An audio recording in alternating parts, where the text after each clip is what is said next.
Good afternoon. Good afternoon, ladies and gentlemen. Welcome to the regularly scheduled meeting of Los Angeles City Council's Planning and Land Use Management Committee. My name is Marquis Harris-Dawson. I serve as the chair of this committee, joined by the vice chair of the committee, Mr. Bob Blumenfield, and members, council members Kern Price and John Lee. Eventually, we will be graced with the presence of the esteemed one Gil Cedillo of the 1st Council District.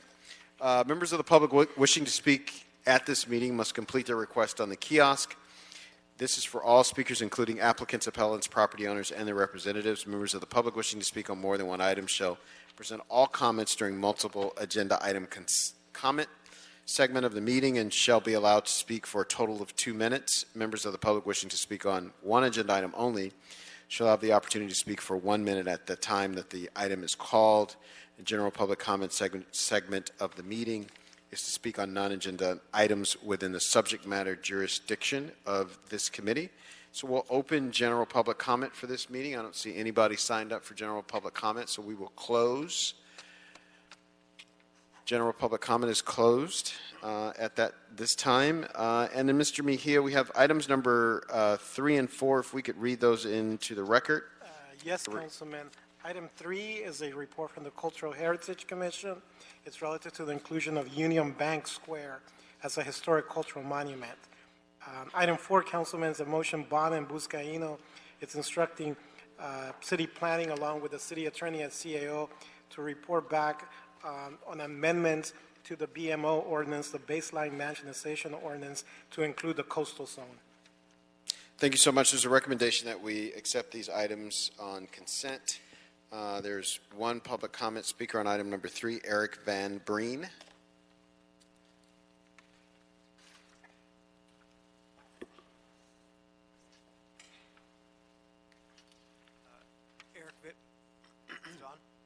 Eric Van Breen from the LA Conservancy.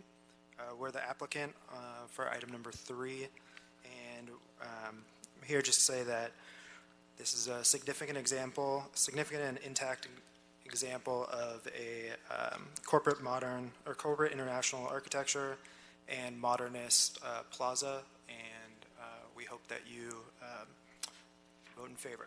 Thank you. Excellent.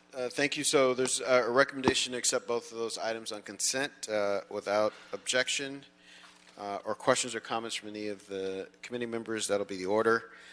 For the record, we will have to wait until next week's Planning and Land Use Management Committee to be graced with the presence of Mr. Gil Cedillo.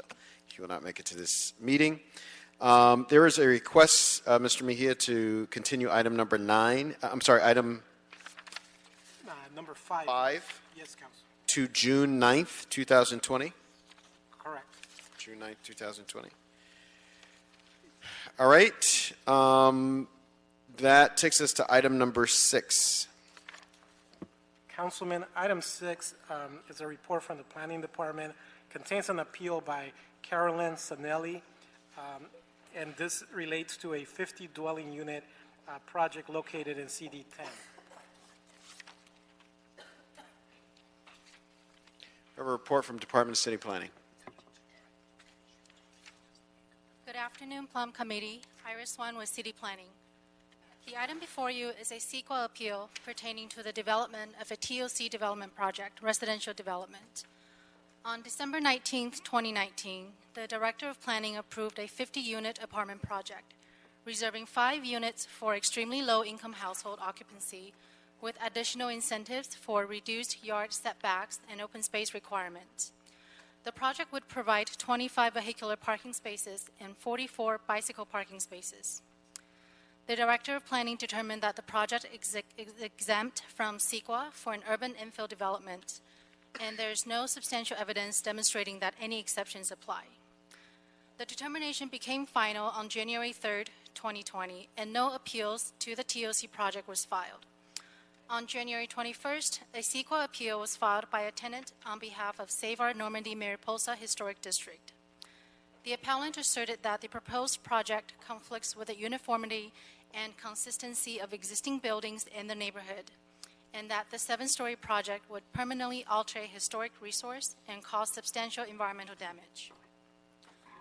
The subject property is currently developed with a surface parking lot and is not a contributing resource to the Normandy-Mariposa Historic District.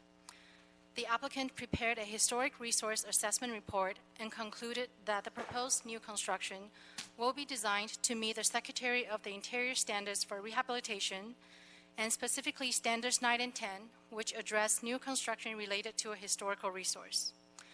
The applicant worked with the Office of Historic Resources on revising the design of the building. Subsequently, a revised report was submitted with a design that was approved by OHR. The Office of Historic Resources reviewed and concurred with the revised report and findings that the new construction will not negatively impact the eligibility of the historic district. Staff would like to clarify that at the time the justifications were prepared for the CEQA exemption, there were no known discretionary density bonus or TOC projects approved within 500 feet of the subject site. Currently, staff is aware of only one application for a discretionary TOC project of the same multifamily residential development type within 500 feet of the subject site. This application for a 44-unit apartment building was filed on January 8, 2020, and has not been approved. In addition, there was one application filed in 2016 for a 640-unit multifamily mixed-use development, which has not been approved. The proposed 640-unit entitlement is not located in the historic district. Within 500 feet of the subject site, there have been no other discretionary density bonus or TOC projects approved, aside from the project located at 738 South Normandy Avenue. The appellant has not provided any substantial evidence demonstrating how the project falls within the exceptions under state CEQA guidelines, and there is no substantial evidence which shows that the project meets the exceptions to a category exemption shown in the state CEQA guidelines. All exemptions for classes are inapplicable when the cumulative impact of successive projects of the same type in the same place over time is significant. The proposed development, as well as the two proposed residential and mixed-use developments, may create environmental impacts on the surrounding area. However, all of these projects are subject to regulatory compliance measures that regulate impacts related to air quality, construction, and operation noise. As such, the proposed project is not expected to result in cumulative impacts. Based on all of these information, staff recommends that the Plum Committee deny the appeal and sustain the original determination by the Director of Planning dated December 19, 2019. In addition, staff submitted an appeal response letter dated February 13, 2020, which have been transmitted to the Council file for your consideration. That concludes my presentation, and I'm available for any questions that you may have. And staff from the Office of Historic Resources is also present to answer any questions related to historic impacts. Thank you. Thank you so much. So if there's no immediate discussion from members, we will hear from our appellant, and I'll ask you to move a little to the left or right so I can see the clock. Thank you. So we have appellant representative for 4 minutes, 59 seconds or less. Hello, I'm Carolyn Zanelli. I'm the appellant. I brought this appeal to you, the Plum Committee. Thank you for having us here. Spencer Jones is going to speak on our behalf regarding the CEQA exemption. Thank you, honorable members of the Plum Committee. In looking at the CEQA exemption a little more for 738 South Normandy, the categorical exemption is not applicable due to the cumulative impacts. The builder's argument is that we're basically making assumptions about what will happen in the future, and no, that actually is not the case at all. We're responding to what in reality is being offered on the page of the design. The design simply is inconsistent with the street context, and the design needs to be modified to be consistent. This isn't also just about putting a faux building next to a real historical building. We have an historic street district, not just an historic building. When you have a street district, you want to have consistency.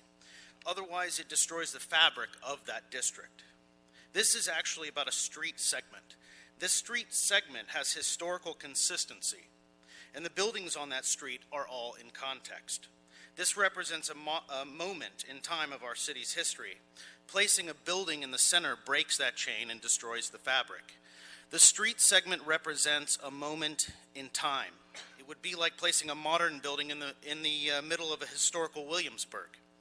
CEQA is there to protect the fabric of our community and not cause disruption to that moment in time. The historical context is supposed to be nurtured, not destroyed.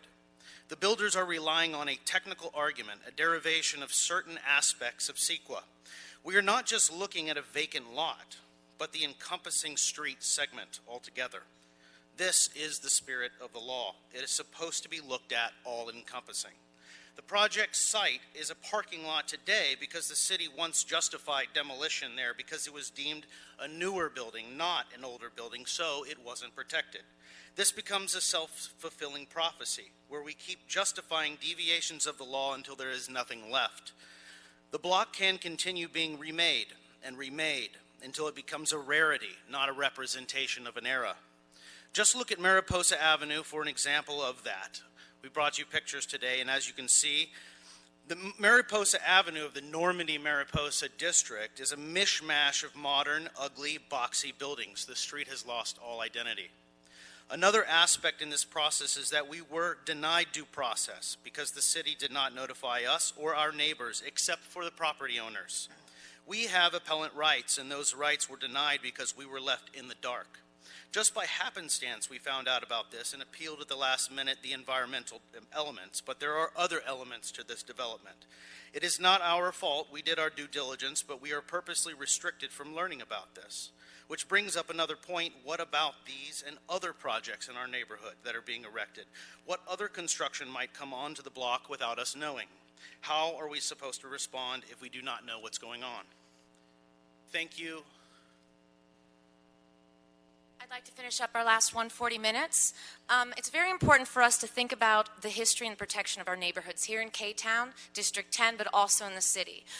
It's first what we must look at is what is a historic district. According to the registered definition, a historic district is a geographically definable area possessing a significance, concentration, linkage, or continuity of sites, buildings, structures, or objects united by past events or aesthetically by plan or physical development. This is Normandy Avenue.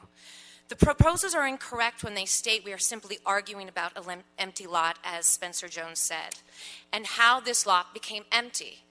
The structure that was built in this lot that's now empty was built in 1949.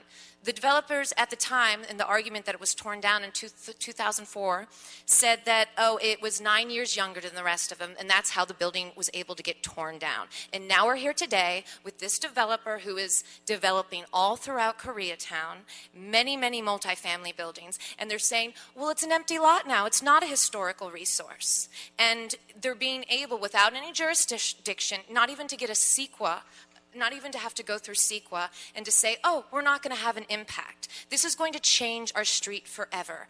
LA Film, I just spoke to one of the reps over there. This street, not including this year, in the last 5 years, it averages about 40 to 50 permits a year. That doesn't include the setup or the striking of these sets. This street is in the historical heart of Koreatown.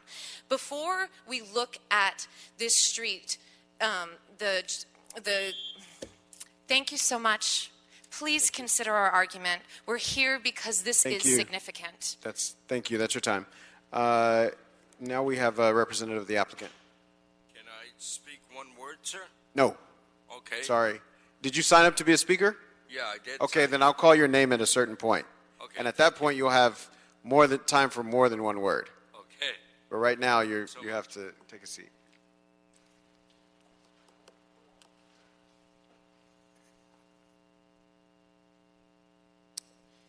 Good afternoon, Mr. Chair, honorable members of the committee. My name is Andrew Brady of DLA Piper, here on behalf of the applicant. All I have to say is we submitted a detailed letter into the record dated February 12th that addresses all the substantive arguments raised in the appeal.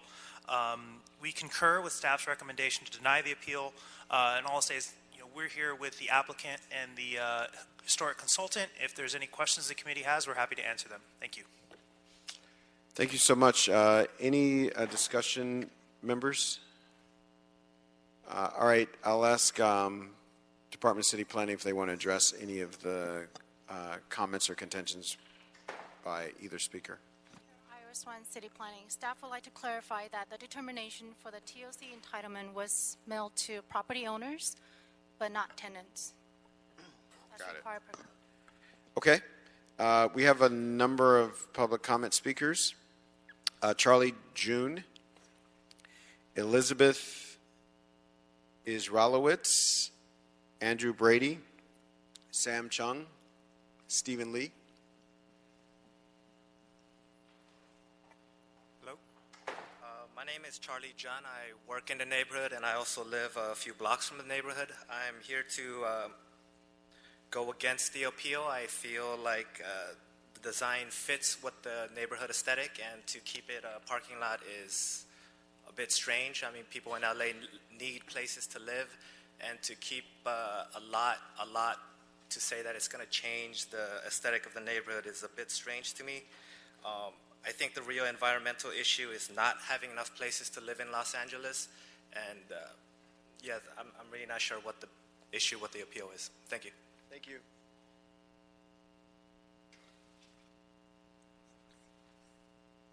Come on, man. It's your turn now. Sam Chung, did you call? Yeah. Okay. Yeah, I want to talk about, my name is Sam Chung. I'm actually one of the environmental commissioners for the city of Monterey Park.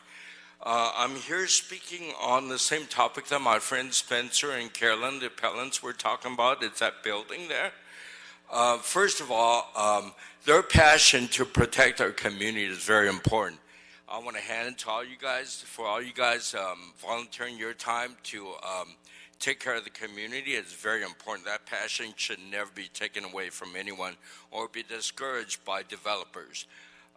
Now, we all know that this street is widely used already as an entertainment industry in this particular historical community. All the buildings on this street, as you see in the pictures, are all designed a certain way, all built at a certain period of time. This street is used by film crews all the time to shoot all these different TV shows and music videos and such. By building this lot right there, you're taking away a lot of the income and a lot of stuff from this community. That is your time. You got to sit down. So Thank you. Thanks so much.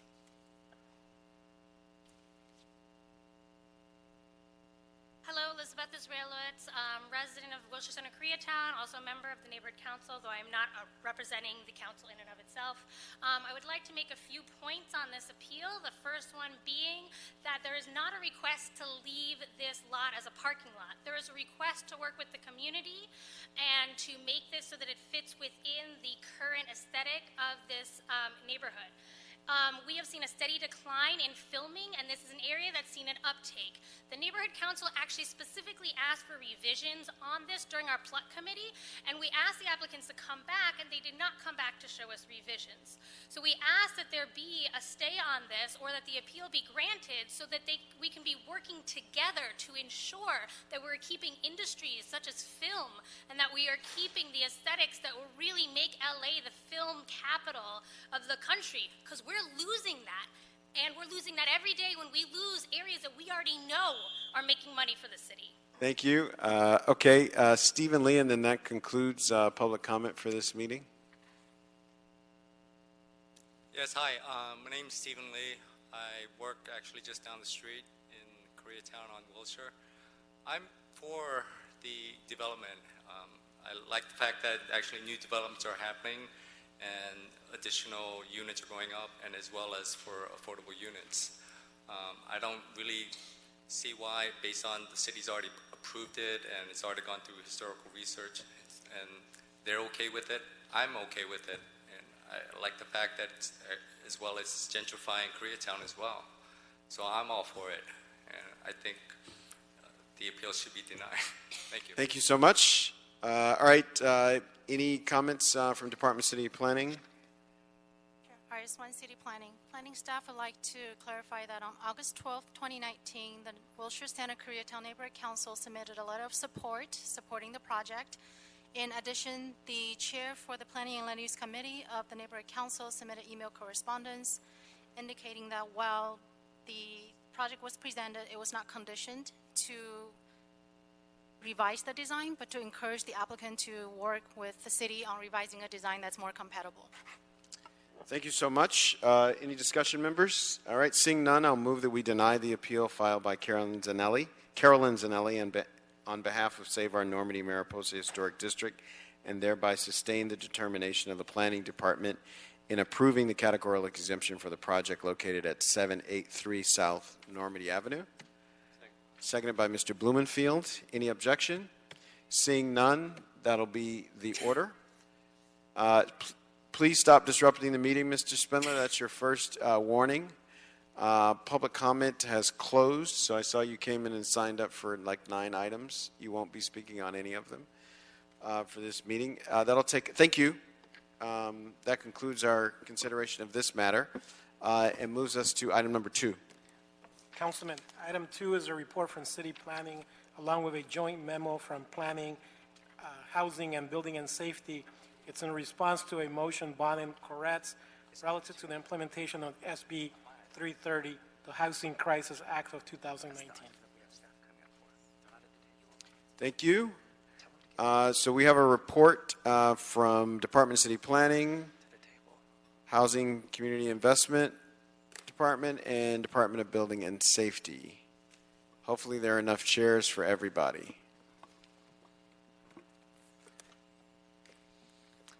Thank you, Chair Harris-Dawson and members of the Planning and Land Use Management Committee, Vince Bertoni, Director of Planning. I just want to kind of kick this item off since we have representatives from multiple departments here, as you noted.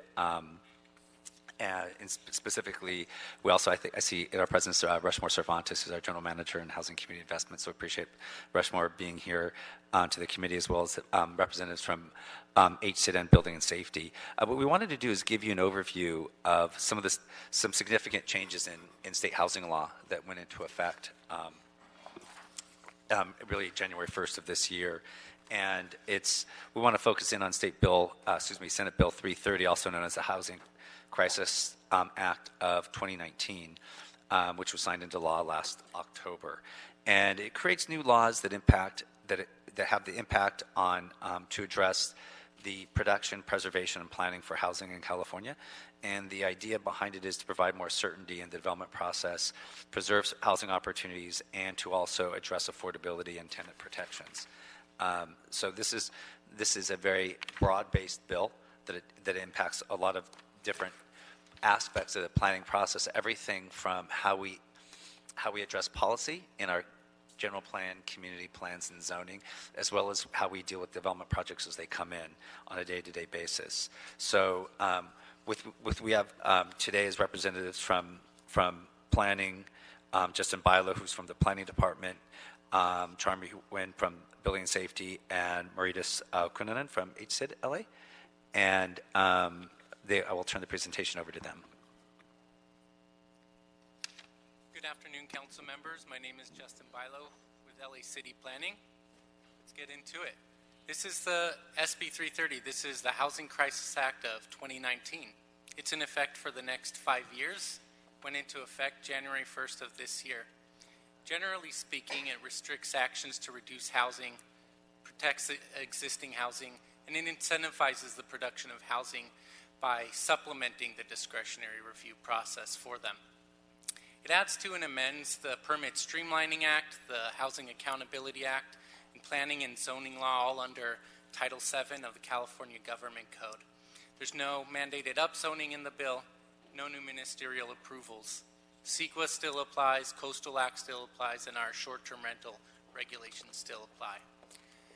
When the bill refers to a housing development project, it does not apply to a by-right project, and the bill does not apply to projects that are not housing development projects. So let's get into restrictions on actions to reduce housing. These are generally in 2 camps. There's prohibitions on adoptions of plans, zoning ordinances, moratoria, or conditions, and other actions that would result in fewer housing units than would otherwise be allowed on the project site. And then we have restrictions on reducing project intensity. So the bill also prohibits the establishment of new design guidelines or non-objective development standards over the next 5 years.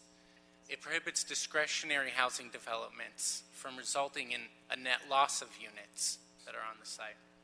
And it expands rights for residential occupants in protected units, and we'll discuss in a little bit what that means, when those units are removed by the discretionary housing development project. Okay. In addition to reducing or changing or restricting actions that reduce housing, there's also development review process changes for housing development projects. Let's get this. Sorry, there's a little delay here. Do you mind pressing this? Oh, here we go. So what is a housing development project? Housing development project is one of four things. You're not seeing it on the slide right here. We'll get right back to that. A housing development project is a residential-only project that creates at least 2 units. It could be a mixed-use project where at least 2/3 of the building area on the site is dedicated to residential uses. It's transitional housing or it's supportive housing. So what are the development review process changes for these kinds of projects? Number one is when historic cultural monuments can be approved. According to the bill, if a historic cultural monument is nominated for the site, that historic cultural monument would have to be approved by the time that the city planning application is deemed complete. There's also limitations on the time in which the city has to approve or deny a housing development project that's associated with an EIR. So from the time that the decision maker certifies the EIR, the city has now 90 days instead of 120 days to come to that decision. If it's a housing development project where 49% of the residential units are affordable to low-income households, and the project has public funding, then that time is reduced from 90 days to 60 days. There's also a hearing limit. The city now has 5 hearings allowed for housing development projects that meet all applicable objective zoning standards. We're not talking about projects like with variances, adjustments. This is more like specific plan project permit compliance, those kinds of things. We also have 3 additional features of our application submittal. There's an optional vesting preliminary application, and we have a new required preliminary zoning assessment and a new required SB 330 replacement unit determination, and we'll talk more about these. In addition, in order to identify all of these projects for everybody interested, we're now using new suffixes on the city planning case numbers so that you can easily identify these projects. So we're going to be using HCA, Housing Crisis Act, or VHCA. That means that the project has gone through the optional vesting preliminary application.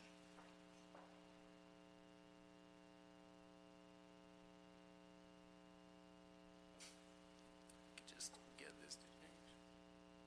Click that over there. Okay, there we go.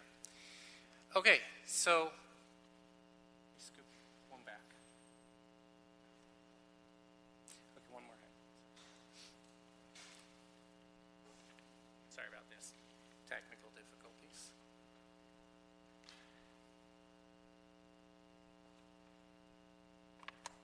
Okay, here we go.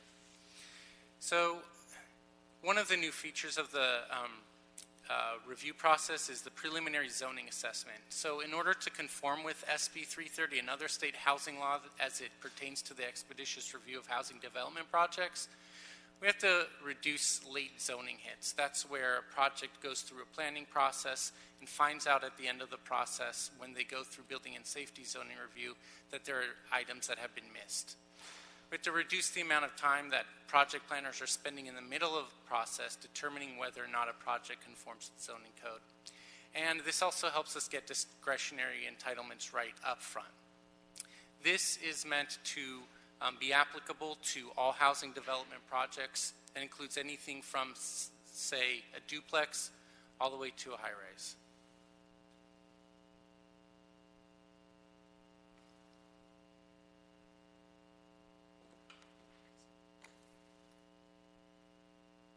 Okay, the replacement unit determination.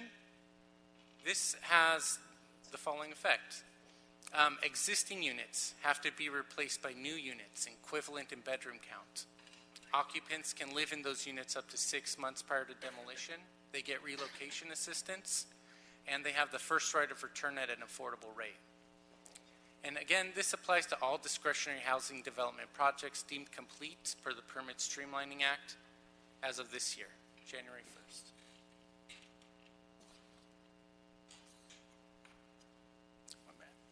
Okay, so right now, up until the end of last year, our development review process looked something like this.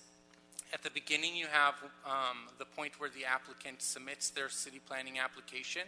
It goes through our process, gets a final decision. They submit for permit plan check and commence construction. Generally speaking, the zoning review done through Building and Safety was done toward the end or at the end of the process. And if the project was using density bonus or TOC, they would have to get an AB 2556 determination from HCID, and that would happen usually concurrent with our process.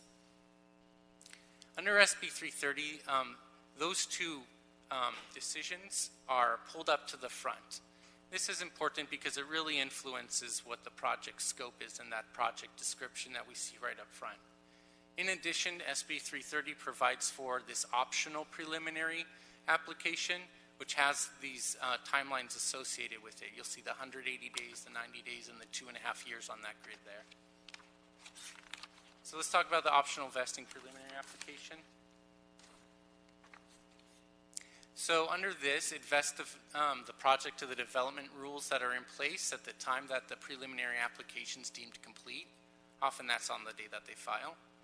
It would supersede local vesting options, but if they wanted to use local vesting options, they still can.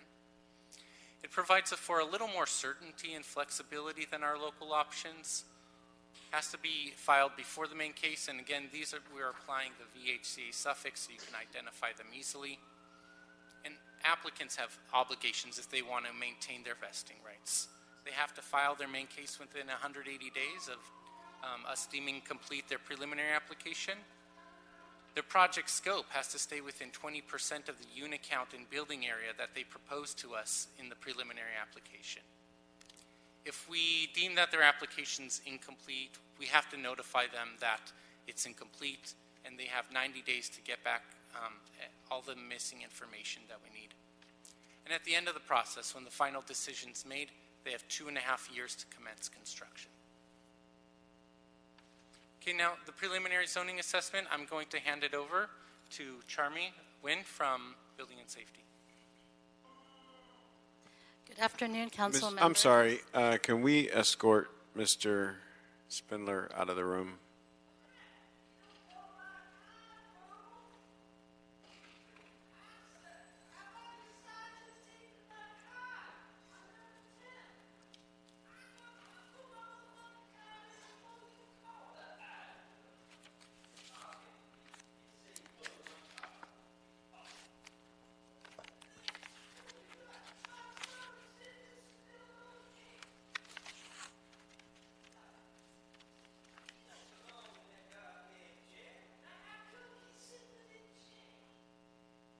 Disrupting the meeting.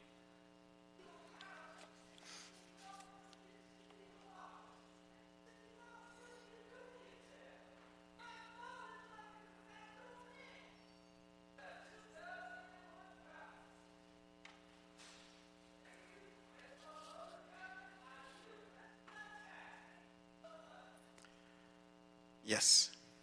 Good afternoon, council members. My name is Charmy Nguyen, and I'm an Assistant Bureau Chief with the Department of Building and Safety.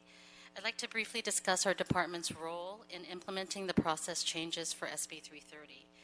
As Justin described, the preliminary zoning assessment report will need to be completed by our department, Building and Safety, prior to filing a planning entitlement case. The purpose of the form is to identify all of the planning entitlements that would be required for the housing development project. The applicant will need to submit this form along with a zoning-only plan check set to LADBS, and after we have completed our zoning review of the plans, we will be able to identify the planning entitlements and complete the form. With the completed PZA form, the applicant can continue with their filing of their planning entitlement case with city planning.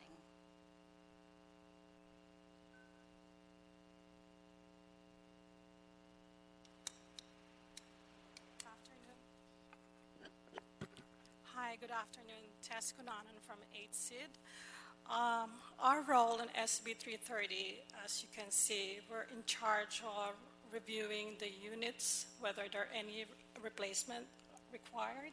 And so under SB 30, there are four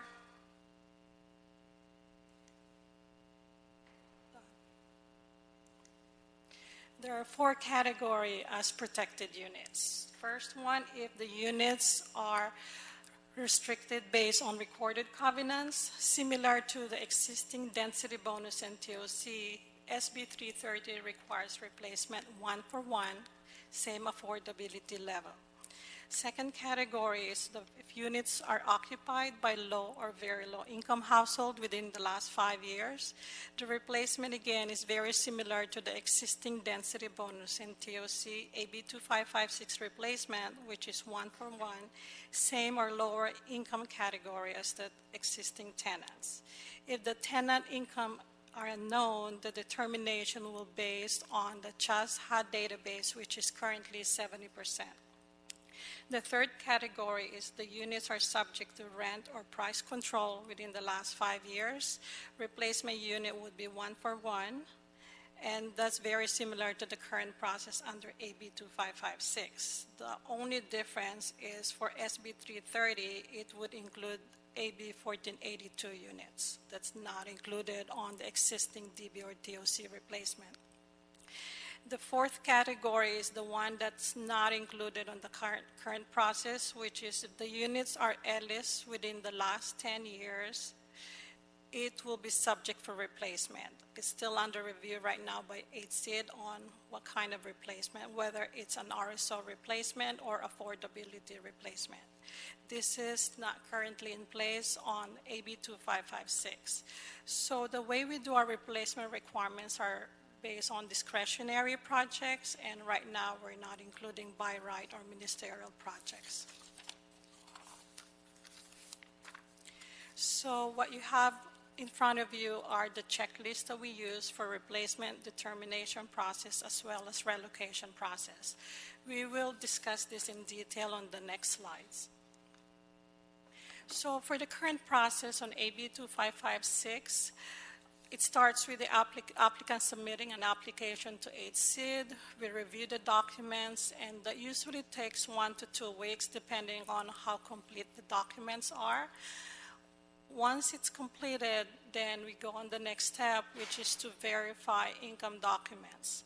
Under AB 2556, reviewing income documents is optional. The owner has a choice to default to the current affordability level per HUD, which is 70%. So if the owner chose to submit income documents, that usually takes 2 to 5 weeks because we need to wait for the tenant packets to come back. Now, if the owner chooses the default of 70%, that would take us probably around 3 weeks to complete the determination. The next process is requesting for RSO determination. That's to determine how many units are subject to rent control. That usually takes 1 to 3 weeks. Currently, our RSO unit who's working on this is staffed by 3 people. So on top of that, we need to verify various databases for the 5-year look back, which is to determine what's the property use, number of residential units, and the bedroom types. As you know, AB 2556, our look back is 5 years. Then once we get all the information, then we issue the AB 2556 determination. Now with SB 330, it's very similar to AB 2556. It starts with the applicant submitting the application to us, reviewing all the documents for completeness and accuracy, and then during this time, we're hoping we get complete documents, but most of the time, very seldom we get a complete packet from owners. So it usually takes two weeks. And then once we get all the complete documents, we send the tenant packets under SB 30. So sending the packet to the tenants are required because of the right to return. So this is no longer optional for the owners to do. We need to send the tenant package to each unit, And then if tenant responds, we look at affordability based on their income documents. And if the tenants don't respond, the owner has a choice to default to the existing HUD-CHAS database, which is currently 70%. Now, because with SB 330, the look back is no longer 5 years, fourth component of SB 330 is 10 years if the property has been leased. So with the RSO determination, that would increase the review time from 2 to 4 weeks. And then we look at all our databases for the last 5 to 10 years as to the property use, number of residential units, and the number of bedrooms. The replacement should be the same bedroom type as the existing units. And then from there, we can issue the SB 330 determination once we have all the information. Good afternoon. My name is Emma Garcia, and I'm a Senior Management Analyst with the Housing and Community Investment Department. This next slide shows you an overview of the process that a landlord must follow to withdraw the units from the housing use, which is required prior to the Housing Department clearing any demolition permits. The owner first has to file removal forms with HCID. Then HCID refers each tenant to a relocation consultant who reviews documents and interviews the tenant to determine the relocation amount that they are eligible to receive. The parties are then notified of the relocation determination, and the owner pays each tenant the full amount of relocation assistance. Once the relocation assistance is paid, then the tenants move out at the end of the withdrawal period, which is a minimum of 120 days from the file date with HCID, but can be extended to 1 year for tenants who are disabled or elderly. Under SB 330, this time period can or must also be extended for tenants in order to allow them to remain in their units up to 6 months prior to the start of the demolition work. Once all tenants have vacated the units, then the landlord can request that HCID clear the demolition permit.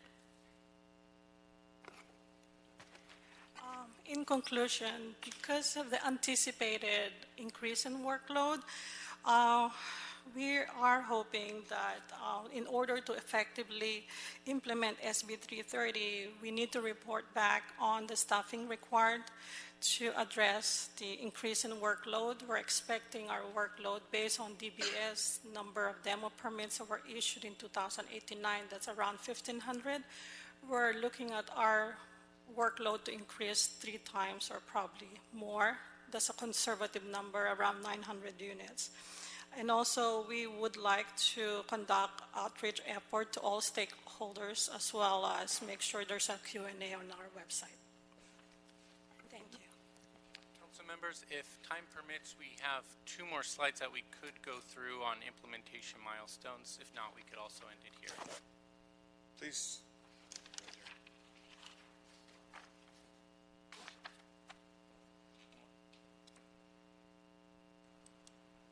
All right, so in terms of where we've come to this point right now, in late last year, we started meeting weekly about SB 330 and how to implement it, multi-hour meetings amongst the 3 departments. Folks were able to schedule online appointments to file the preliminary application. We updated our forms, created new forms, and started announcing the new requirements to project applicants. January, February, we published the interdepartmental implementation memo. Folks started having appointments for the preliminary application. The HCID and DBS determinations were required at the time of filing, and we started implementing our new suffixes. We're giving folks new contact information too for the 3 departments if they have questions. For city planning, it's planning.parp@lacity.org, hcidla.sb330@lacity.org for HCID. For building and safety, it's ladbs.asap@lacity.org. That concludes our presentation. We'll be here for questions. Excellent. Thank you all so much for your thorough report and slideshow. I know there's a lot of discussion on this item. It seems to have a fairly significant impact on how we do business and how things will come before this committee. So we appreciate you all so much. I'll start on my far right with Mr. John Lee. If you've got any questions or comments on this. I'm good. Hearing none. Mr. Price. Facility to staff for working through. Just a couple of clarification questions. How is SB 330 going to impact the work that the Planning's Urban Design Studio is currently conducting to provide design standards to city developments? Arthi Verma with the Planning Department. I can answer that.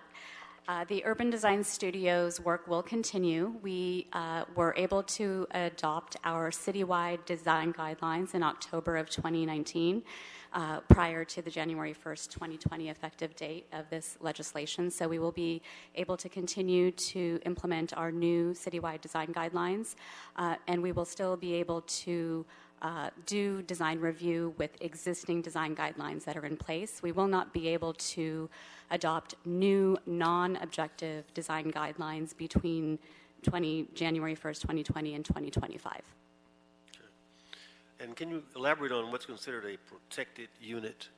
Again, the report states that protected units are subject to rent control or inhabited by low-income households. But for example, if a developer were to buy a single-family owner-occupied property with low-income owners, would this unit be subject to the replacement requirements? I'll answer that. So for single family, if the unit is currently tenant occupied, it's subject for replacement. Now, if we're using AB 1482, if the single family is corporate-owned LLC, it will be subject for replacement. We need to look at the income of the occupant to make sure they are not above low. So if it's below low income, it's subject for replacement. All right, thank you. Thank you so much, Mr. Price. Mr. Blumenfield. Great, thank you. A couple of different questions. One, overall, are we, or do you know if any other cities are going to make an unfunded mandate claim with the state because of this? I'm not aware of that. I mean, would we have a claim? It seems like it's going to cost us a lot of money. It's a good thing in a lot of ways, but I'm just curious if there are other cities doing it that we stake our claim as well. But. Know of any. In legislation like this in the past, there hasn't been. So if it passes an indicator that the bill is usually written in a way that makes it difficult. No, I get that, although this is so sweeping in many ways that it may, I don't know if they could do all the usual techniques to just say that nothing in this bill shall cause an extra cost when it clearly will. A couple of questions. The housing, the net result, the net loss of housing, how does that apply to duplexes that are made into single-family homes? Is that now just prohibited? So the triggers for SB 330 for projects is that it's discretionary and that it's a housing development project. So if the project you're describing is a single-family dwelling, that wouldn't be considered a housing development project because the qualifier for residential-only projects is that it's 2 or more units. But if it starts out as a duplex and we have this come up, and then someone wants to convert it into a single-family home. Councilman, if it's a ministerial action, it would not be subject to the regulations of SB 330. Got it. Okay, so it may or may not, depending on what's required to make that conversion. Okay. The historic designation issue is interesting, and I don't quite understand how that's going to work. How would that have applied, let's say, to any of the number? Every other meeting we have a number of historic designation requests, and usually it's the application itself that triggers that historic designation. If this had been in effect over the last year or couple of years, would that have prohibited all of those historic designations from going forward? Arthi Verma with City Planning. There has to be a designated resource in place at the time the preliminary application is submitted. We will be able to evaluate properties that are under Survey LA as part of our CEQA process, as part of the discretionary application evaluation, but there can be no new historic designation after the application is submitted. So if it's on a list already, and the list itself is pretty broad, but if we haven't designated it, we can still designate it. You cannot designate it if it's not yet designated, but you can evaluate the CEQA impacts of alterations to that if it's on a listed survey. And I may be splitting hairs and not quite understanding this, because once we designate it, it takes on a whole other process where they have to go through commission and whatnot. And what I'm hearing you say is that once an application is filed, we cannot designate it. That's correct. Okay. And is that not what has happened over the last several years with most of our historic designations? Correct. Many of our historic designations occur once the application is submitted. Right. So in effect, the impact on historic designations is going to be quite significant. That's correct. And that would have to do with how you alter the structure. The demolition is, I think, the fine point that Arthur was trying to put on, that this doesn't change CEQA. So if you have a list of, if something's potentially significant from a historic standpoint, that's regardless of whether or not there's a designation or not. So it won't impact your CEQA review, because the CEQA review is not based upon a designation. It's based upon a formal designation as a landmark. It's based upon whether it potentially is. But at least in the past, CEQA impacts have been fairly minimal, and usually you can show that there's not CEQA impact. Right, right, and that was the fine point. Historic designation has been what has made a difference in a lot of different projects. Correct. And this is Lisa Weber. When there is a CEQA impact to historic resources, that's analyzed in the form of an environmental impact report. And as you know, Councilman, it's a requirement that a statement of overriding considerations be considered if full demolition of an historic resource is going to occur as a result of the project. And so it's more of a full environmental analysis disclosure of the loss of that historic resource, not really an ability to preserve that historic resource in the same way that HCM designation would be. But certainly an unscrupulous developer, if they're looking at a project, is going to be very quick to file before letting their plans be known where someone might move forward. So I'm just sort of understanding it and flagging it for it is what it is, but just to understand. I think you're correct in terms of your analysis. Okay. And then the right of return at an affordable rate, particularly for the RSOs, what does that mean? Affordable to you as an individual? Tess Kunanan from 8SID. So the way the right to return is, let's say you have an existing tenant on an occupied unit. They have the right to return on the same affordability if they're low or very low. If the tenant is above low income level, they have the right to return at a market rate. So if you're in an RSO unit, and you get kicked out, you have the right to return, but the level of the price that you have the right to return at is dependent on your income, whereas in the RSO, it's not dependent on your income. Correct. Is that correct? Yes, it's based on your income by the time you submit the application to us. And what is it, 30% or so, or what is the number? Up to low income, which is 60% AMI. 60% AMI, and then the affordability is based on the previous price of the unit, or based on what we deem as affordable, which is 30% of your Correct. income? It's based on the current affordability when the owner submitted the application to us. So we will review the income of the tenants at that time, and then the right to return rate would be that rate. Say that again. So if the income of the tenant at the time of application is low income, then the rent would be low income on the new project. The problem is, by the time the project gets done, we don't know whether the income of the tenants have gone up or have gone down. So we need to review that portion of the law. Right, and that would be the income. So if they're out of work when it happens, they get in at the very low income, they get a really great job, they still have that low value for We need to review forever. further the right to return, because those are cases that sometimes, if the project doesn't get built until 2 to 5 years, then what happens with the income of the tenant? So that's still subject for review. Okay. Another issue, it prohibits imposing or enforcing non-objective design review standards established after January 1st. What kinds of things are we talking about? That it prohibits us imposing new non-objective.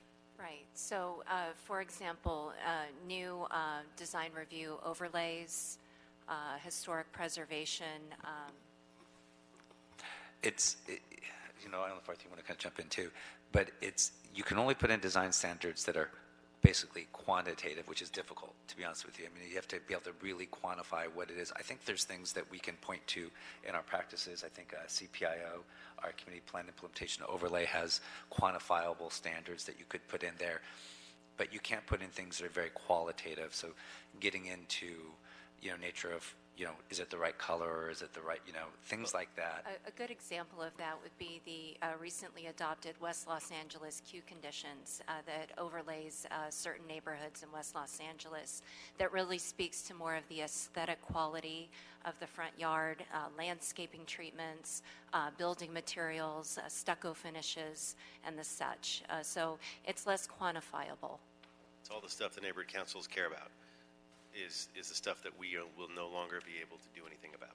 Is that right? I mean, so they're in for a rude awakening, and I want to make sure that folks understand where it's coming from. And it's a prohibition for 5 years, from 2020 to 2025, in terms of new ones.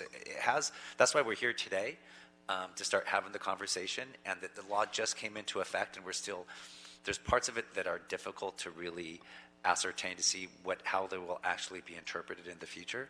But yeah, this is one that's in particular, and you're weaving together a few things that may be connected, because this is also connected to something like historic preservation. So for example, when we do historic preservation overlay zones, we adopt typically design guidelines with them. And so the question is, and that's part of the review standard, and they're very qualitative, right? Like, you can't quantify necessarily what is a Spanish Revival house, or what is a Craftsman, and so forth. I mean, there's going to be aspects of the design review which are going to feel very qualitative, and so we're going to be really trying to figure out, as we move forward, are we going to be able to still adopt new historic preservation overlay zones with new design guidelines, as we've done in the past. So this is something that we are going to be, since it just went into effect roughly 6 to 8 weeks ago. So things like, just thinking of, I don't mean it attached to a particular project, but a particular project made me think of it, like whether or not you have the entrance or the driveway in the front or the back. Right. And right. It's a matter of whether you want to activate the street or how you want to activate the front. Is that a non-objective or an objective? It depends how it's written, and that's what we're going to have to be figuring out as we go through the implementation of this law. And also remember, if it's already on the books before January 1st of 2020, we can enforce it.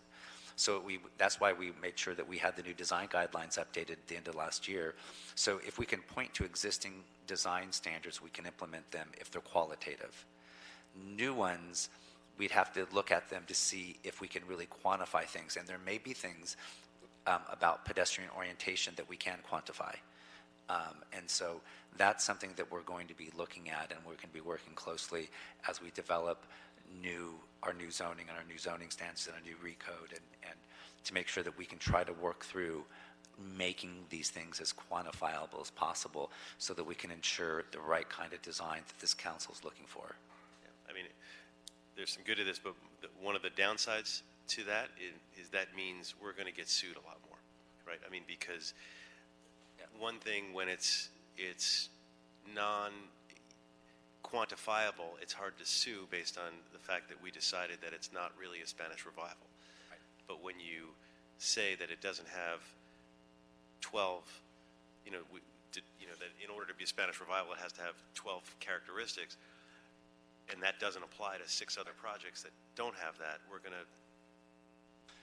to get, I mean, so one of the aspects of this, we may get sued more on those kinds of things.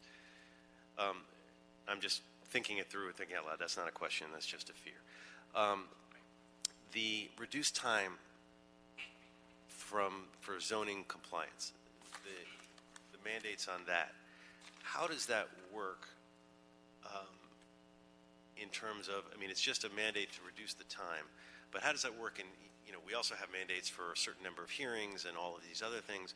What happens when if we don't meet it? Is a project automatically approved? You know, if we just can't meet this fast timeline, or it puts us in jeopardy of having fewer hearings than we legally are required to do, or something to that effect. And is there a remedy? This is Lisa Weber. It does put us in jeopardy of an automatic approval of the project.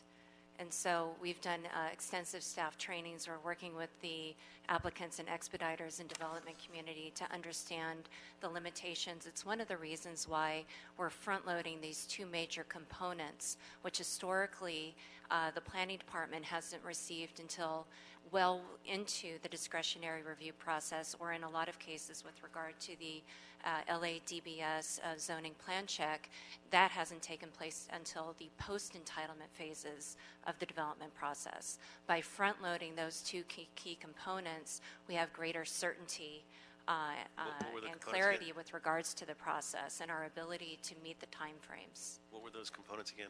I remember seeing The Los Angeles Building and Safety Preliminary Zoning Assessment, which is essentially the zoning plan check that historically, up until January 1st, has been done post-entitlement. We talk about late hits and, you know, going through a fairly comprehensive entitlement process only to find out in plan check that an additional an entitlement is required to deviate from a setback or a side yard or an open space requirement. By all of that information will be front-loaded in our implementation of SB 330. So by the time that the planning department obtains the discretionary entitlement package, we'll have the DBS component to it, and we'll have the HSID determination. That sounds like a win-win. I mean, that's... I think that it is. We're excited to look at this from an operational standpoint. I mean, these new replacement requirements, there's a lot less flexibility in, you know, when you remove a unit, when you replace that unit, instead of removing, for example, a 5-bedroom house and incorporating 5 studios into your apartment building, now the requirement is that you replace that 5-bedroom home with a 5-bedroom apartment. And so that's really going to drive the project description. It's going to drive the number of units that are built into a project. It's going to really inform the built form of the project and whether or not any zoning deviations will be required. So all of those questions and answers are going to be front-loaded prior to a formal application to the Department of City Planning. Because it's, again, the most important components for us is always the project description and determining what are you asking to do and what do you need from an entitlement standpoint. Great. Well, that one sounds like we should have done that one years ago. Like, that's a good thing. Well, through the years, as we've talked about development reform, this is one of the things that we've entertained, and until SB 330, it's really been an opportunity for all 3 departments to get in one room and work through that development timeline as the staff shared with you during the PowerPoint. Great, and I don't want to take up too much time. Just last question. What is the most difficult piece of this to implement, and what is the one piece of it that you're most concerned about? I can throw that out for the group. And they may not be the same answer. If I could take a stab at it, I think it's some of the housing replacement requirements and some of the nuances in meeting the new mandates. And I think the difficulty is going to be the 2 things: the subjective, the design review. What's subjective and what's objective is going to be something that's going to be a challenge, as you noted. Also, there's also a requirement about when it comes to housing, and Arthi, step in if I don't articulate it correctly. If you have a kind of a down zone, you have to have corresponding up zone, and how they define down zoning in terms of how we modify our code in the future. So it's clear to us when we do a comprehensive update to a community plan that we can look at that fairly comprehensively, and we're comfortable with that. It's just going to be what kind of standard are we going to have to apply when we have maybe smaller changes to plans to make sure that we're doing a corresponding up with the down zone the way it's defined in the bill. Council.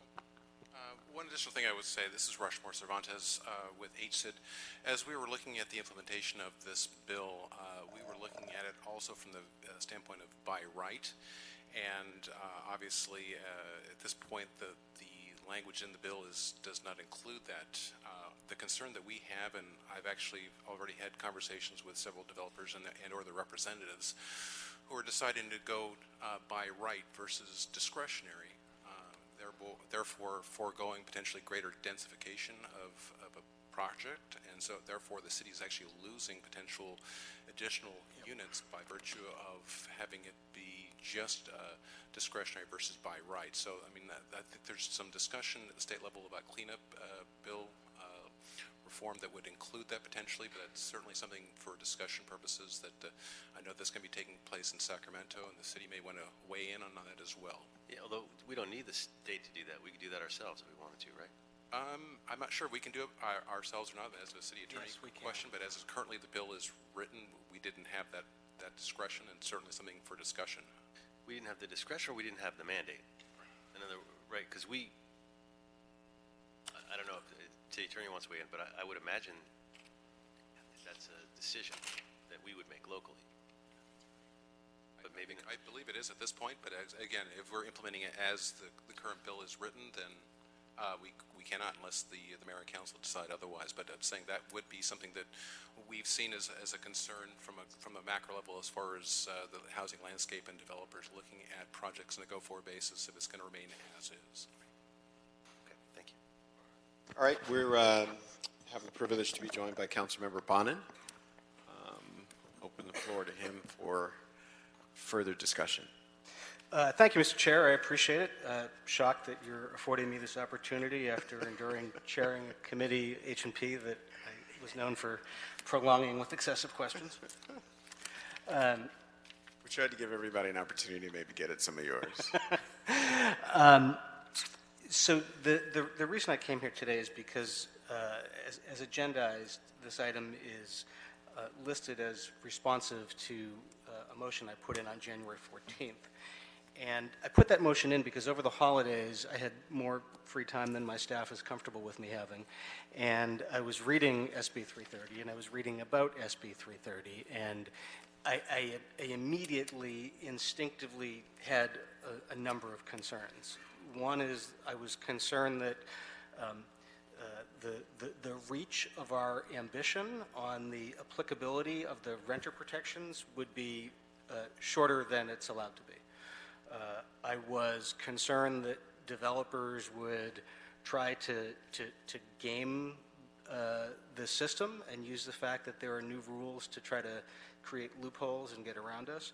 And I was concerned, based on some of the limited experience I have with some elements of this stuff through the Mello Act in my district and stuff, that we were going to do a less than adequate job enforcing.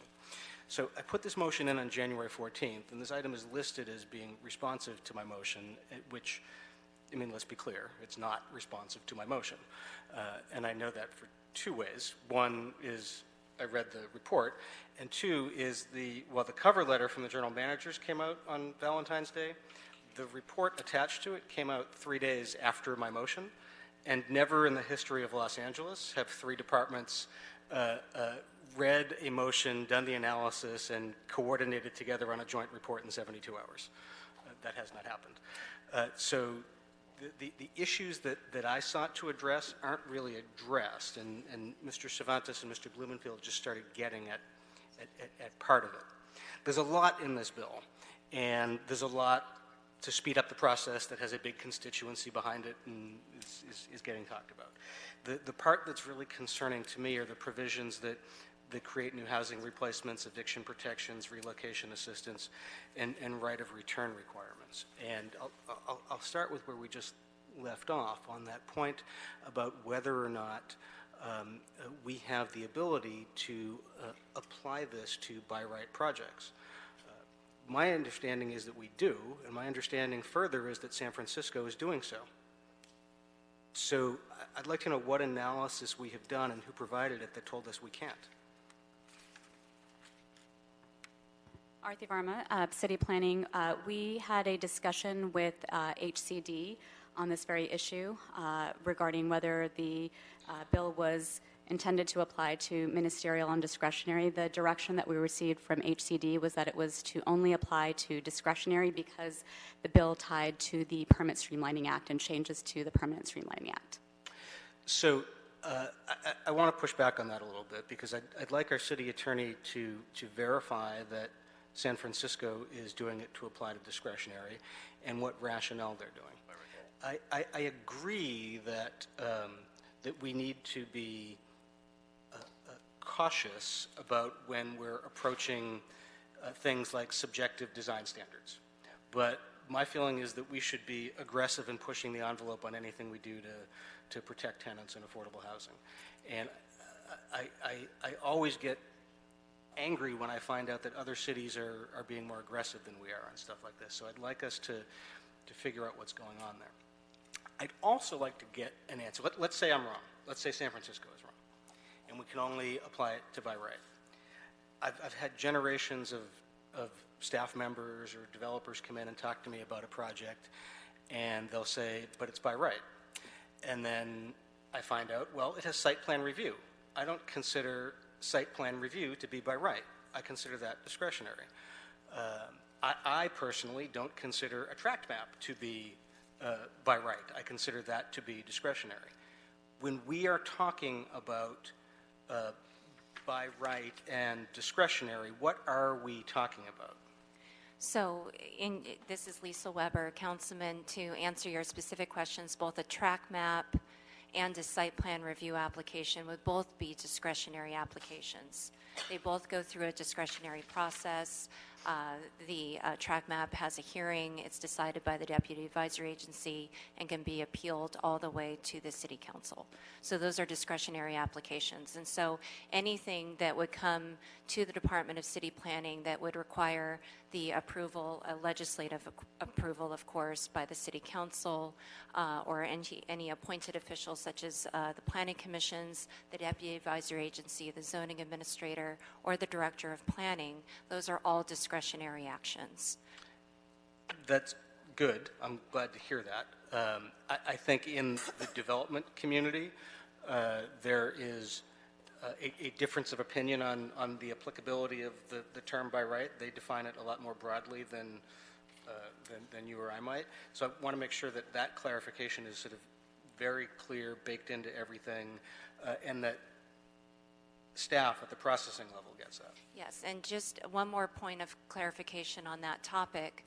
The Planning Department does do administrative clearances, and these are, again, ministerial administrative checks.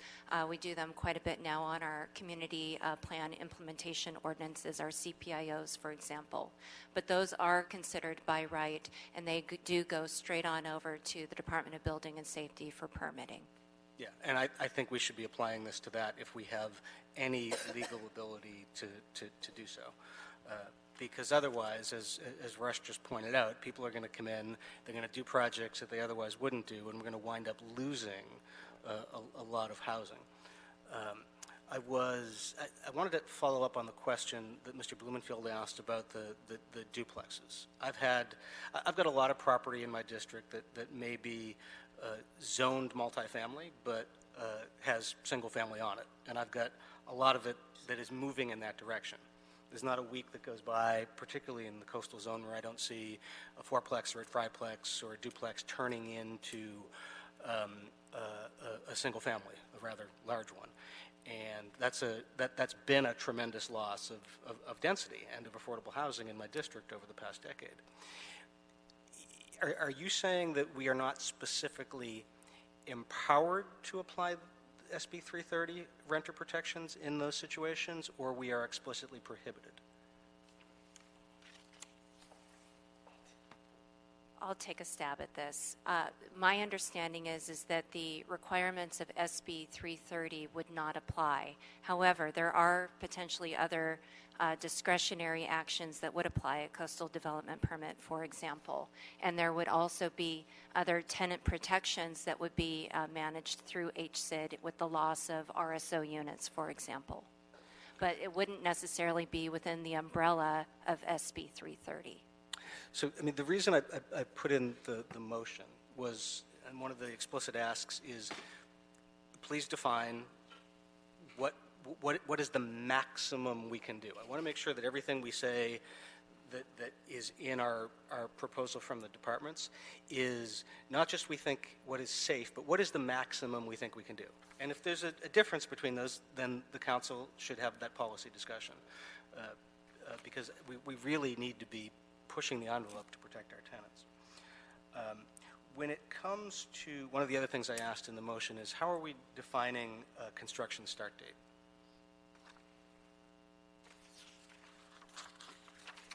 So I think it's our understanding that the start of construction, it's really a reference to the start of the demolition activity by a developer, and that will decide how to count the 6 months that a tenant has a right to remain in their unit prior to the demolition activities by the developer. So how do we determine that, though? I mean, does the developer come in and say, I'm going to start construction on September 1, and so we say, okay, you're allowed to boot folks out March 1?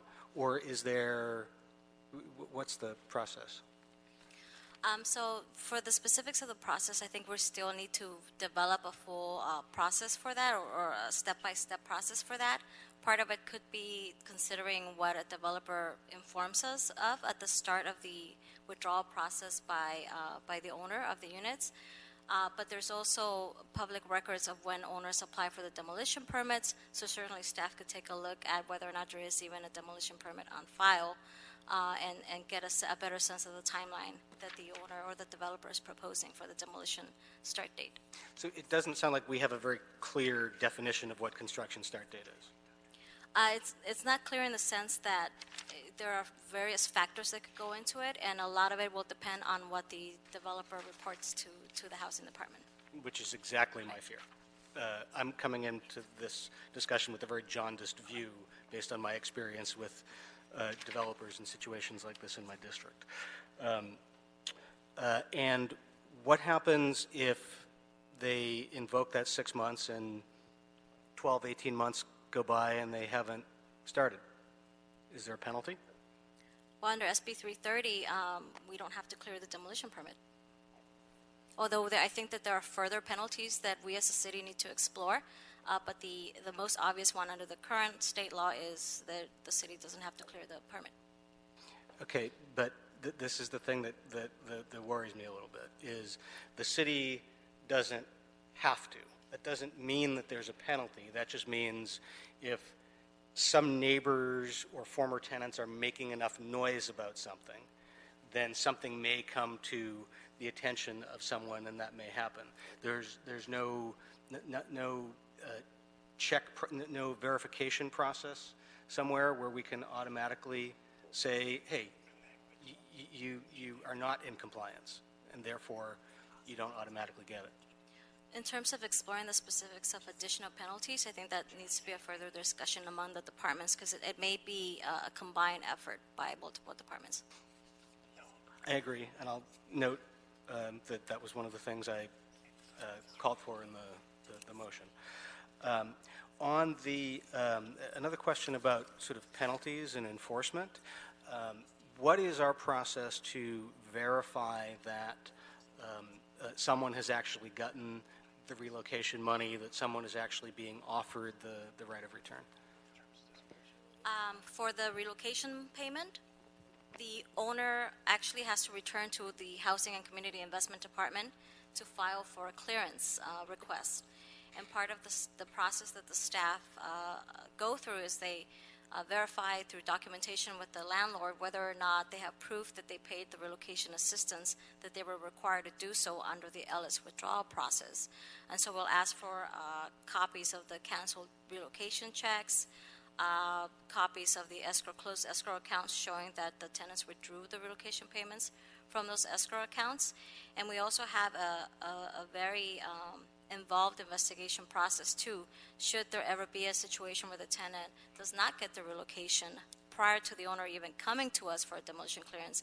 The tenants could also reach out to the housing department and report non-payment of relocation, at which point we could make the owner restart the withdrawal process. So I'm sitting in Mr. Cedillo's seat right now, so I'll ask a question that he might have asked. Last week, LAist and KPCC did a big story on PAMA, a huge mega landlord who's really been screwing over people who are low income, and a lot of them are undocumented.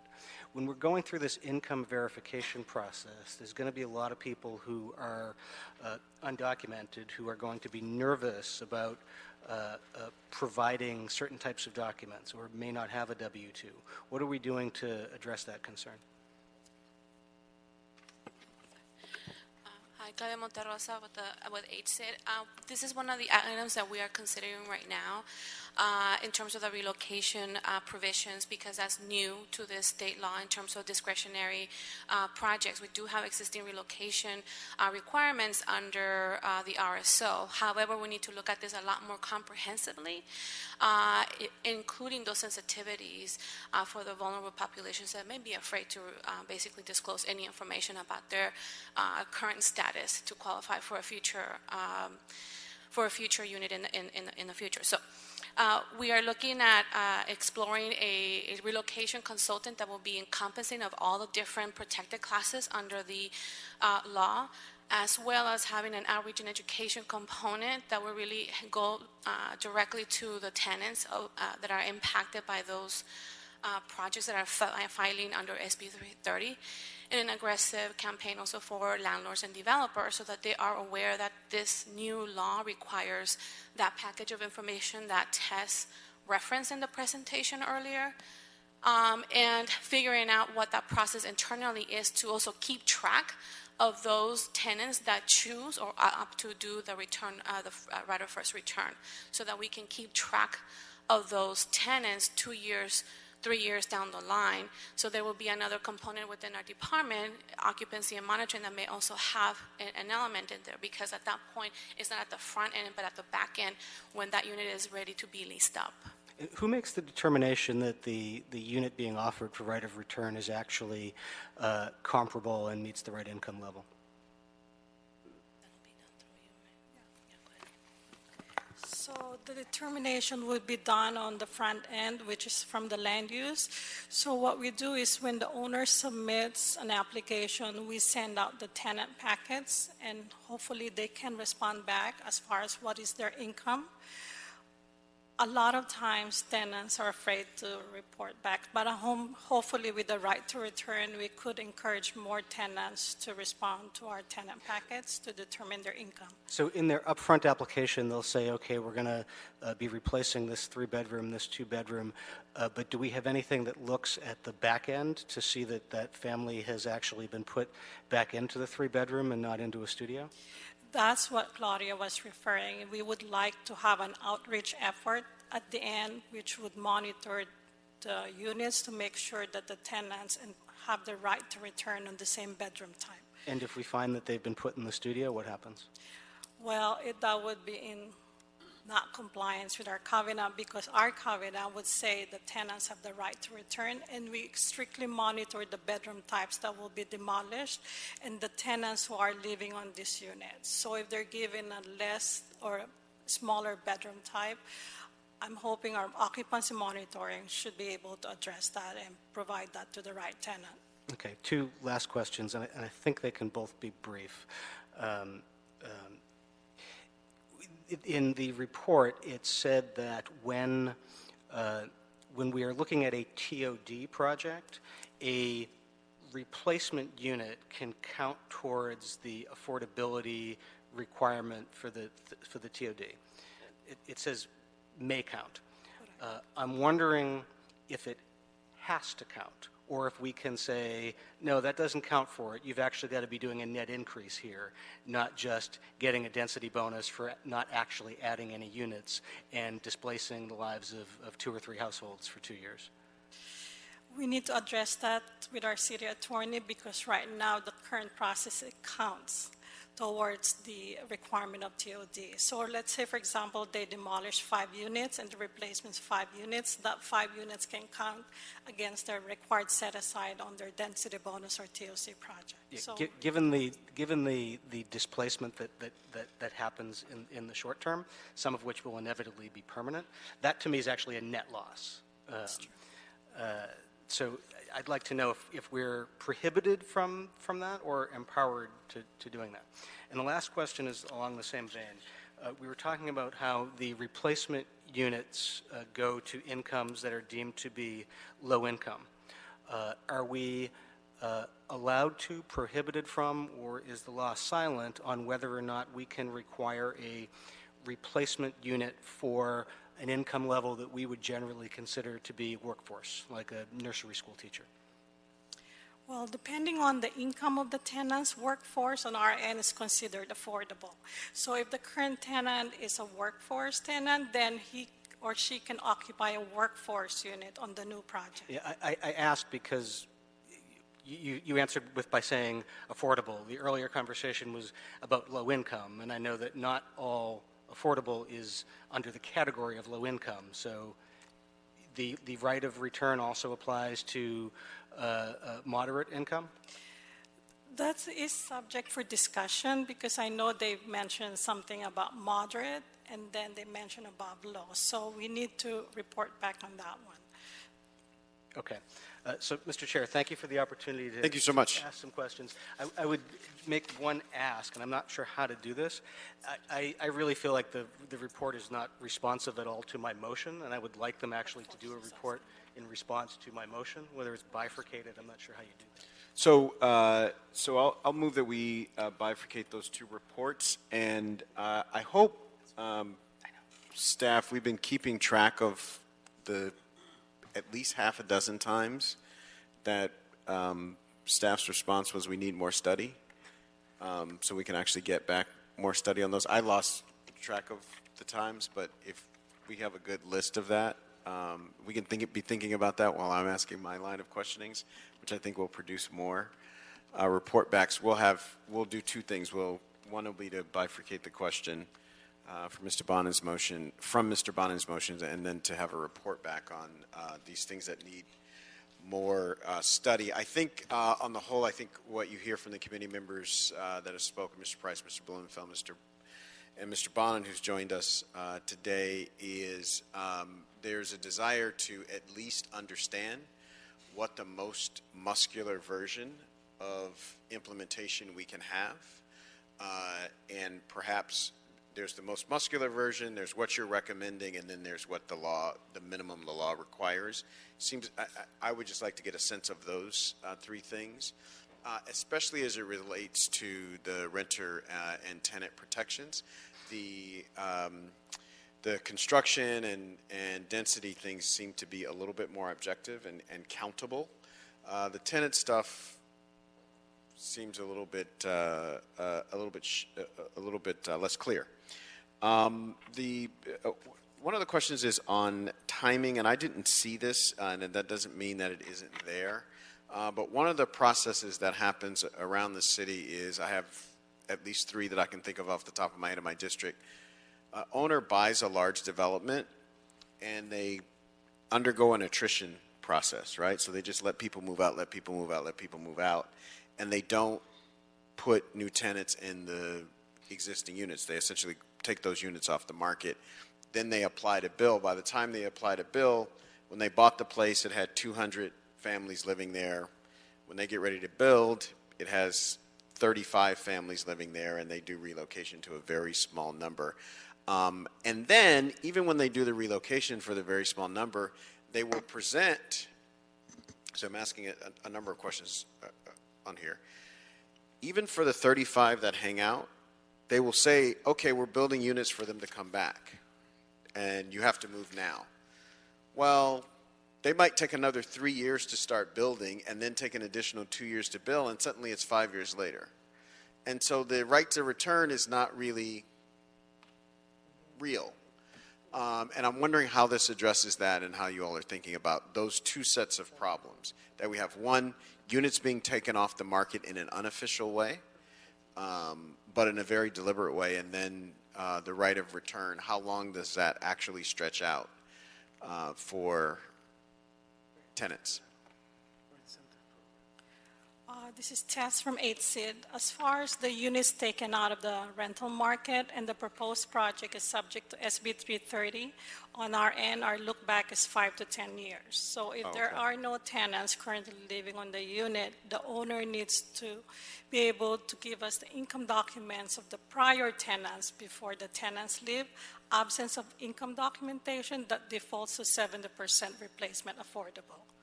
So they still need to provide replacement. So there is a floor, at least. Okay. Now, as far as the right to return, we're still reviewing this provision. So that's another report back that we need to. Okay.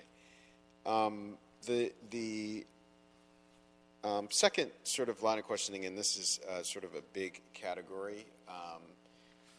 In my district, and if you all are not prepared to answer this today, I totally understand. In my district, most affordable housing is not either covenanted or RSO. It's Section 8. So it's market rate units that have Section 8 people, Section 8 voucher holders living in them. How does this policy allow us to give some protections to those renters? Because in that is where we have the biggest, frankly, the biggest vulnerability with regard to low-income housing. So under the new SB 330, one category protected unit is we look at the income of the tenants, regardless if they're Section 8 or not, or subject to rent control. So if we deem the unit low or very low, those are subject for replacement. So the same set of rules would apply even though it's not RSO? Correct. Excellent. Yes. And then my last question, and this one I definitely want a report back on. It seems to me from my reading and your all's testimony today that this sets, as I think Mr. Blumenfeld started out pointing out, this sets a tremendous number of demands on housing. Essentially, in the middle of a housing crisis, we're saying that the protection for renters, now some of the most vulnerable residents in Los Angeles, your point of contact is this department. I've had occasion to live in a rent-stabilized unit or low-income units at different points in my life. I never heard from anybody from HSID and wouldn't have known how to get in contact with them if I needed them. We need some kind of report back that gives us a sense of what you all need to be successful.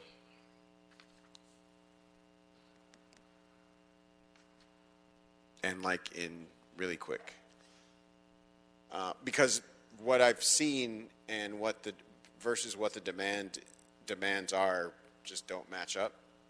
I think it seems like the housing department has really responded to emergencies or responded to very particular high-profile situations. And right now, the nature of the housing crisis is basically 90% of people who are renters are likely to need your services at some point. And I just don't get that the department has a capacity for that at this moment as we stand now. So we get a report back on that. And then you said we need further studies. One of the things I'd like you to study on the time gap, I'm flipping back to the time gap now, is what, if anything, other cities have?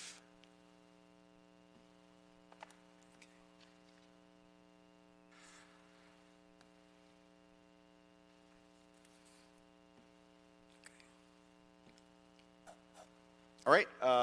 Any other discussion on this? Mr. Price, Mr. Blumenfeld? Another question about, so we're talking about right of return and how you enforce it. Another way of enforcing things, of course, is through a right of action where the person is able to sue to get their rights enforced. And when you do that, obviously, you open up a whole world of nonprofits and other ways to enforce. How much of this can be pushed into that world in a positive way in terms of, and are there things that we can do that would make that easier to have a right of action? Right now, when I think about it, if somebody, like the example Mr. Bond was talking about, if someone gets stuck into a studio when they had a 3-bedroom,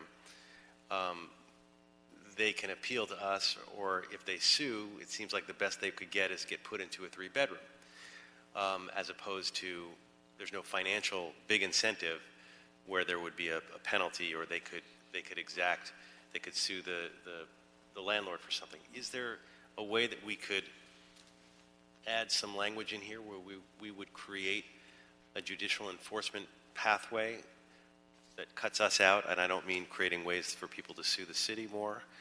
That's the last thing I want to do, but creates a judicial pathway for people to be able to create a right of action against the landlord who isn't necessarily giving them the rights that they're entitled to. So just, not that there's an answer there, but maybe that could be part of the report back.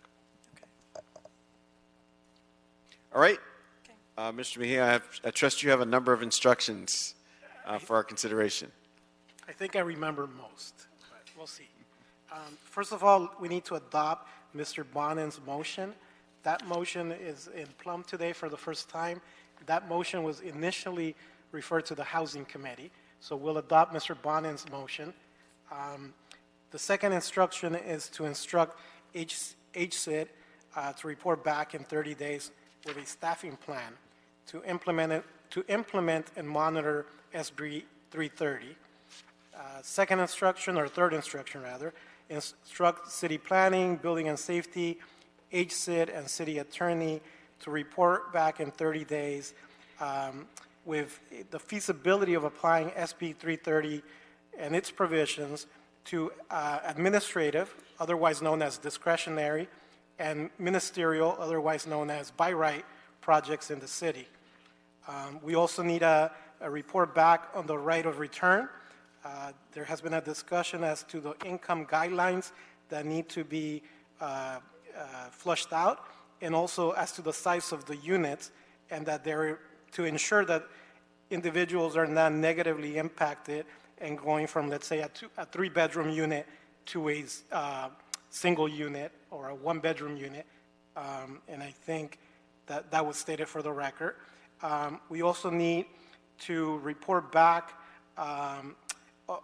with a discussion that the replacement program and the replacement units are separate and distinct from any incentive programs that exist, such as density bonus, so that there is a clear differentiation between that. Also, the other instruction was as to the resources that are needed to implement the program. Mr. Harris Dawson said that the housing department or any other departments need to come back and state for the record what those resources are. And also a request as to what other cities have done. And the last request from CD3 was as to penalties and potential actions that can be taken against the landlord. And an additional instruction was a discussion on the right to return and a way to monitor that program. All right. Anything else? But just a clarification on the last one. While the penalties is a good part of it, I also wanted to incorporate whether or not there are things that we can do to create a right of action for tenants in the future, not just what the penalties are, which implies on our end, but what we can do through the judicial system. Yes, as corrected. I didn't hear that part, that's all. Yes, and that the clerk can incorporate that further fine-tuning by the councilman. All right. So we have those recommendations before us. And then I think the additional directive, Councilman, sorry to interrupt you, is the report back was within 30 days. Yes, within 30 days. All right. Is there any discussion on this? we'll move those instructions. Do I have a second? Seconded by Mr. Blumenfield. Any discussion? Hearing none, that will be the order. And we will, Mr. Mejia, continue item number 1 Yes. for 7 days. And can you confirm that clears the desk for us today? This concludes the meeting, Councilman. Excellent. Thank you so much. We're adjourned.